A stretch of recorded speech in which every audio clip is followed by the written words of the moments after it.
Jacobabad SS news office में SS news की सालगिरह थी गुजरी, जिथे मेहमान खास मेहरान सोशल फोरम के चेयरमैन और वकील अब्दुल हई सुमरो और वार्ड नंबर 11 के काउंसलर दिलमुराद लाशारी और सहाफ़ी तहफ़्फ़ुज़ फोरम जैकोबाद जो सदर नवीद अहमद अबड़ो, सहाफ़िन नवाब लांघा, एजाज अहमद तालानी, जहीद अहमद तालानी, पुनहल ब्रोही, वहीद अली अबड़ो और बेन शिरकत कई, जिथे मुकर्ररिन पंहिंजे पंहिंजे ख़्यालन जो इज़हार किया। इन मौके ते सालगिरह जो केक पिण कटियो वियो। रिपोर्ट करे रहियो आहे राशिद बलोच।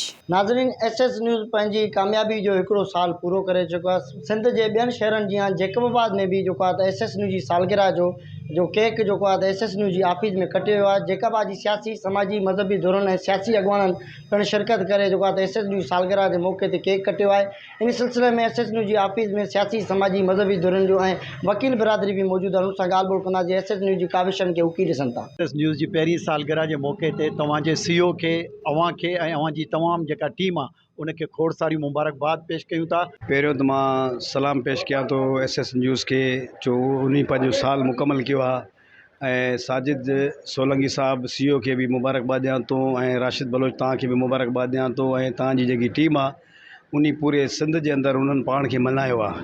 पहिरियों साईं मां एसएस न्यूज़ जी पूरी टीम उनजे जेको सीओ आहे साजिद सोलंकी उनके लख लख मुबारकूं ॾियां थो। उन जेको पहिरियों साल मुकम्मल कयो, इंशाअल्लाह उन्हनि जी जेका बहितरीन कारकर्दगी जेका पूरे सिंध ऐं पूरे पाकिस्तान ऐं पूरे असांजे जैकोबाद में ज़बरदस्त रिपोर्टिंग हुई। जेका फील्ड हुजे, बरसात हुजनि, जेको आहे तव्हां ग़रीब ऐं मिसकिन माण्हुनि जो जेको आवाज़ आला ऐं उन्हनि ते पुॼाए करे हिकिड़ो ज़बरदस्त कमु कयो, हिकिड़ो ग़रीबनि जी मदद कई।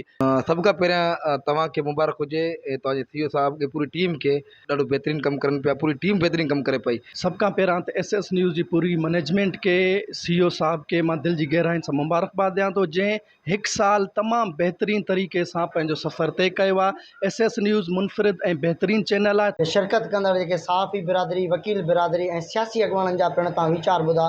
उन्हनि जो इहो चवणु आहे एसएस न्यूज़ जी जेकी काविशूं आहिनि, एसएस न्यूज़ हिकु साल में जेको आहे सुठियूं काविशूं हासिल कया आहिनि। कैमरा टीम सां गॾु Rashid Baloch, SS news TV Jacobabad.